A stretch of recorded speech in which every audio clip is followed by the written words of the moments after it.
অন্তর্বর্তী সরকারের প্রধান উপদেষ্টা ডক্টর মোহাম্মদ ইউনূস, অন্যান্য উপদেষ্টা এবং সমমর্যাদা সম্পন্ন ব্যক্তি ও তাদের স্বামী স্ত্রীর সম্পদ বিবরণী প্রকাশ করা হয়েছে। প্রকাশিত বিবরণীতে গত এক বছরে প্রধান উপদেষ্টার সম্পদ বেড়েছে ১.৫ কোটি টাকার বেশি।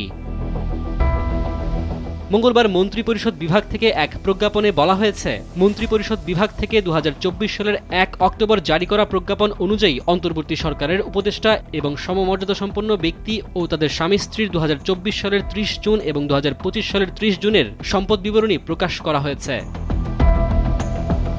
গত ৩০ জুন পর্যন্ত প্রধান উপদেষ্টা ডক্টর মোহাম্মদ ইউনূসের মোট পরিসম্পদ ছিল ১৫,৬২,৬৫,৬৭ টাকার। এক বছর আগে তা ছিল ১৪,১,৩৯,৬৭৩ টাকার। গেল এক বছরে প্রধান উপদেষ্টার সম্পদ বেড়েছে ১,৬১,৪,৩৯২ টাকা। প্রকাশিত সম্পদ বিবরণী অনুযায়ী সঞ্চয়পত্র নগদায়ন, সঞ্চয়ী বা মেয়াদি আমানত বৃদ্ধি, উত্তরাধিকার সূত্রে পাওয়া শেয়ার ইত্যাদি কারণে মোট সম্পদ বেড়েছে বলে জানিয়েছেন প্রধান উপদেষ্টা।